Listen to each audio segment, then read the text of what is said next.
अगर आप इसे मैं को शरीर से हटा दें तो आप जीत जाए। जब तक अपने को पुरुष स्त्री मानेंगे, मैं को शरीर में मिलाए रखे, तब तक कुछ भी साधन कर लो, सवाल हल नहीं होगा।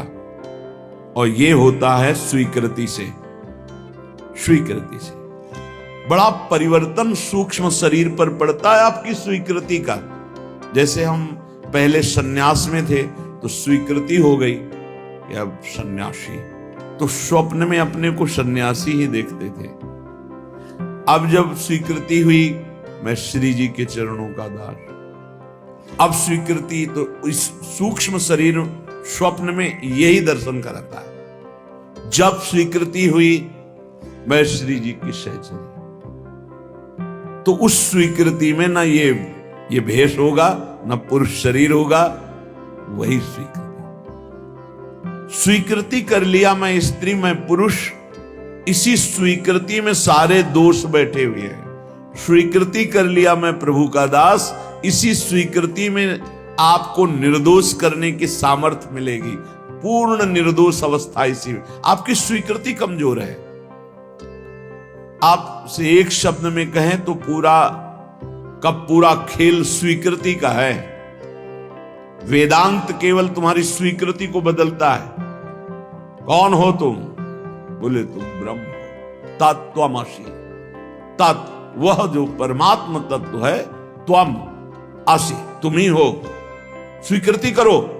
बोले अहम ब्रह्मास्मि, अहम ब्रह्मास्मि, मैं ब्रह्म हूं।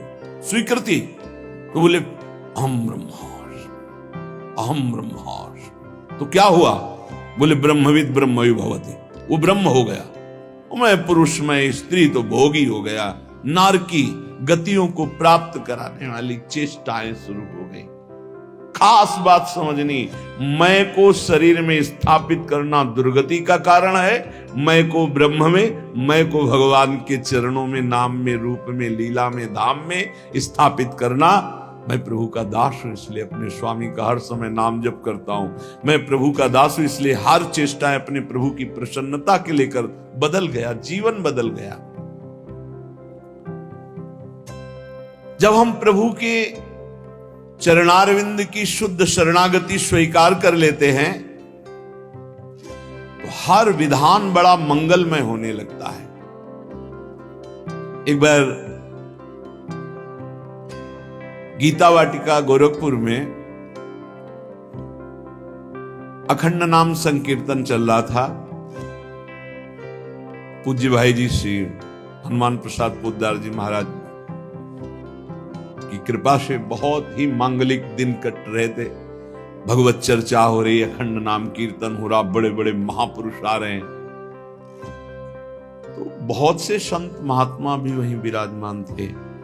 पूरा मांगलिक, एक मिनट भी कहीं 24 घंटे में कोई प्रपंच वार्ता नहीं। गीता वाटिका में पूज्य बाबा, राधा बाबा और भाई जी महाराज। रात का समय 50 फूस की झोपड़ियां बनाई गई थी, जिनमें बड़े बड़े संत महात्मा आकर रुके हुए थे। तो लालटेन टंगी थी। लालटेन से कब क्या कैसा हुआ, घटना कैसे घटी, झोपड़ी में लालटेन टंगी है, कैसे क्या हुआ कि वो लालटेन गिरी, तेल फैला, उसमें आग फैली, वो झोपड़ी में लगी, एक झोपड़ी से दूसरी झोपड़ी, और सब संत महात्मा साधक झोपड़ियों में शयन कर हाहाकार मच गया। जल्दी जल्दी जो निकल पाए नहीं, कूद करके लोग कंबलात से ढककर जो सो रहे थे उनको उठाकर बाहर लाए। बड़ा हाहाकार मच गया। प्रचंड अग्निदेव ने रूप धारण किया। सब झोपड़ी तंबू सब खाक हो गई, राख हो गई, बहुत सी सामग्री हो गई। अब जो संसारिक लोग हैं, भक्ति के आकर्षण से आए हुए हैं, उनका देखो कीर्तन और भक्ति का ये स्वरूप। भाई जी के कान तक आवाज पहुंची। भाई जी ने कहा, अग्नि का आवाहन किया जाता है, आहुतियां दी जाती हैं। अग्नि साक्षात भगवान है। हमने तो आवाहन भी नहीं किया, मेरे भगवान इस रूप में आकर के आहुति भी नहीं दी, अपने आप आकर भोग स्वीकार कर लिया। भक्ति की दृष्टि क्या है? मेरे भगवान पधारे हैं। भाई जी ने कहा कि कल जो आग लगी, तुम लोगों को आग दिखाई दे रही, मेरे को मेरे भगवान दिखाई दे रहे। मुझे स्पष्ट दिखाई दे रहा, मेरे कीर्तन, मेरे भगवत चर्चा करने से भगवान अग्नि रूप धारण करके आनंद उल्लास से युक्त होकर के ये भोग स्वीकार किया। मुझे इस घटना में भगवान की कृपा दिखाई दे रही कि भगवान ने किसी का एक रोम भी नहीं झुलसाया, नहीं तो बहुतों के शरीर पूरे हो सकते थे, एक भी व्यक्ति नहीं मरा। और ये मेरी ही बात नहीं है, जो भगवान का शरणागत है उसको ऐसा ही अनुभव होता है कि भगवान की बड़ी कृपा हुई। नामदेव जी महाराज की कुटिया में आग लग गई, पूरा घर जल रहा था। लोग दौड़े, कुछ कंबल, कुछ वस्त्र आदि जो वस्तुएं निकाल पाए, बकाया सब जल गया था। नामदेव जी कीर्तन में मगन थे। कहीं एकांत में जब आए तो लोगों ने कहा बड़ी मुश्किल से ये वस्तुएं बचा पाए, और तो सब। तो उनका, अरे भगवान आए मेरे घर और हमें तो स्वागत करना चाहिए आपने, और वस्तुएं निकाल, वो सब वस्तुएं उठा के आए। वो जो आग शांत जैसी हो रही थी, फिर धुआं उठा, फिर आग लगी, फिर वो भी जल गई। गांव के लोगों ने क्या इनका दिमाग, और नाच रहे, मेरे भगवान अग्नि रूप में आए, सब भगवान की वस्तु भगवान ने स्वीकार कर ली। आह कितनी कृपा। सर्दी का समय था, आधी रात के बाद उसी रात भगवान ने स्वयं गरुण जी के द्वारा मंगाए हुई दिव्य दिव्य लताएं, औषधियों से ऐसा सुगंधित पूरा वातावरण सुगंधित। लोग सुबह आए, देखे नामदेव जी की सुंदर कुटिया बनी हुई, और सौरभ से वो भगवान स्वयं। और भगवान ने अपना ऊपरी वस्त्र से नामदेव जी को उड़ा दिया। उससे जान गए थे कि सब भगवान का किया। दोनों में राजी हैं, आग रूप में आए, भस्म कर दिया, जय हो। आप आकर के ऐसा निर्माण, जय हो आपकी, जोई जोई प्यारो कर सोई। लोगों ने कहा महाराज रातों रात इतना सुंदर तृण का महल बन गया है, और इतनी सुगंधित, इतना आकर्षण, हम भी बनवाना चाहते हैं। बोले हाँ, हमारा कारीगर बड़ा महंगा है। कितना रुपया लेगा? बोले जितना है सब जला दो, उसके बाद वो आएगा। अपने घर फूंक तमाशा देखे तब हमारा कारीगर आता है, एक भी नहीं बचना चाहिए आसक्ति और राग का विषय। भाई जी महाराज बोले, जो उपासक सर्वतो भावेन भगवान को समर्पित है, चाहे वो भक्त हो या ज्ञानी हो, वो हर घटना में निश्चल और भगवत कृपा को देखता रहता है। वो वास्तविक भगवत कृपा होती है। बहुत बहुत बहुत उत्तम। भगवान के विधान को आप समझना शुरू कर देना, तो हर चेष्टा भगवान आपको ऊपर उठाने के लिए करते हैं। जो भगवान को समर्पित हो जाता है, एक सिद्ध महात्मा, बंगाली महात्मा थे, उन्होंने कहा, जे करे आमारास तार करी सर्वनाश। जो हमसे प्यार करेगा, देख लो, जे करे हमारा आस तारे करी सर्वनाश। क्या सर्वनाश? विघ्नों का सर्वनाश, विकारों का सर्वनाश, दुख का सर्वनाश, चिंता का सर्वनाश, जन्म मृत्यु का सर्वनाश। लोग डर जाते हैं। भगवान की भक्ति अविनाशी सुख देती है। जब तक भगवान नहीं मिलते तब तक ये खेल चलाते रहेंगे। भगवान जहां हो वहां से हटाते रहेंगे, पक्की बात है। जहां भी लगोगे वहीं से आगे बढ़ाते रहेंगे। हमारे लोगों का स्वभाव एक चिपकू स्वभाव, जिस विषय में चिपके बस उसी को जीवन भर लेके बैठे रहे।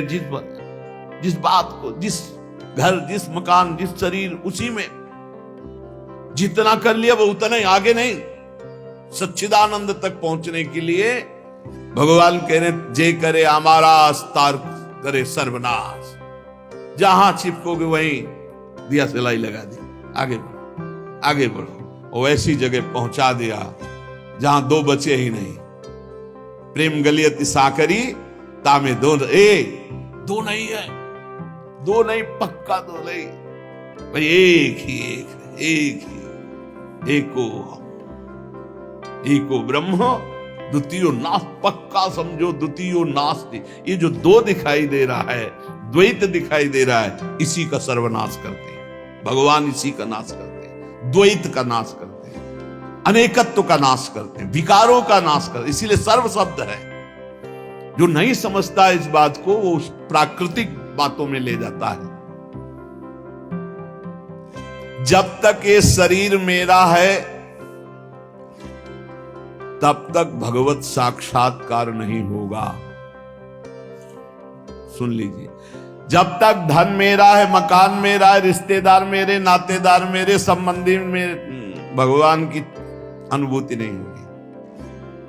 कल एक साधक प्रश्न कर रहे थे कि भगवान आप कहते हैं हर समय साथ हैं, कैसे साथ है, कैसे प्रमाण माने? उनसे यही था, जब तक शरीर को आप अपना मैं माने हुए, शरीर संबंधियों के रिश्ते नाते को सत्य माने हुए है, भोगों को सत्य माने हुए, तो आप सच्चिदानंद को कैसे देख सकते हैं? क्योंकि त्रिगुणात्मिका माया को देखने वाले नेत्र सच्चिदानंद को नहीं देख सकते। नहीं, हर समय है, कोई क्षण ऐसा नहीं जिस समय हमारे साथ प्रिय प्रीतम ना हो। हर समय बिल्कुल एकदम नजदीक, एकदम नजदीक। ये शरीर भी नजदीक नहीं है, इतने नजदीक प्रिय प्रीतम रहते हैं। ये कब अनुभव होगा? हमें क्यों अनुभव नहीं होगा? तो गीता जी में भगवान स्पष्ट कह रहे हैं, मय्ये मन आधत्स्व मयि बुद्धिम, मेरे में बुद्धि, मेरे में मन। भगवान कह रहे हमारा मन कहां लगा हुआ है? शरीर में, भोगों में। बुद्धि कहां है? संसार में। मय्ये मन आधत्स्व मयि बुद्धिम निवेशय, तो निवेशस्य से मय्येव अत ऊर्ध्वम न संशया, बिल्कुल संशय नहीं, तो मेरे में ही निवास करेगा, मेरे में ही निवास करेगा। अब इस राशि को समझ ले, मेरे में ही निवास करे मतलब तू रहेगा ही नहीं, मैं ही मैं रहूंगा, मैं ही मैं। श्री कृष्ण भाई, ब्रह्म नहीं, माया नहीं, नहीं जीव नहीं काल, अपनी उस दिना रही एक रहो नंदलाल। ये समझो, केवल हमारा कर्तव्य इतना है इस मानव देह को लेकर, मय्येव मन आधत्स्व मयि बुद्धिम निवेशय, मैं अपने मन को, बुद्धि को प्रभु के चरणों में समर्पित कर दूं, बस इतनी साधना है। इसके आगे की सारी बात अपने आप अनुभव में आ जाएगी कि मैं कौन है और तू कौन है। अब ये समर्पित कैसे हो? भगवान ने तो आज्ञा कर दी, मय्येव मन आधत्स्व मयि बुद्धिम निवेशय, तुम्हारा कर्तव्य है कि तुम अपना मन और बुद्धि मेरे में लगा दो। तो भगवान उसका साधन भी बता रहे हैं, बहुत जोर का साधन बता रहे हैं। मन बुद्धि भगवान में कैसे अर्पित हो? तो श्री भगवान कह रहे, मच्चित्ता मदगत प्राणा बोधयन्तः परस्परम कथयन्तश्च माम नित्यम तुष्यन्ति च रमन्ति च तेषां सतत युक्तानां भजतां प्रीति पूर्वकं ददामि बुद्धियोगं तं येन मामुपयान्ति ते तेषामेवानुकंपार्थ।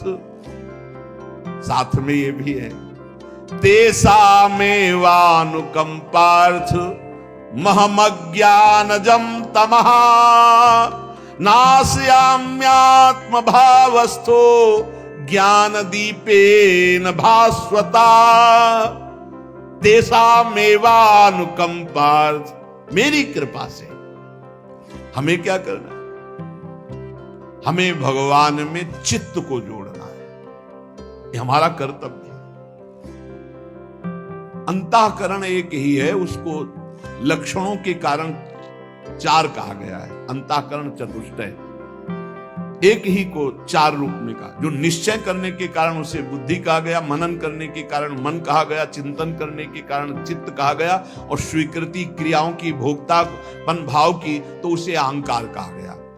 तो यहां मत चित्ता, भगवत चिंतन निरंतर होता रहे। सबसे बड़ी साधना अनन्य चेता सतत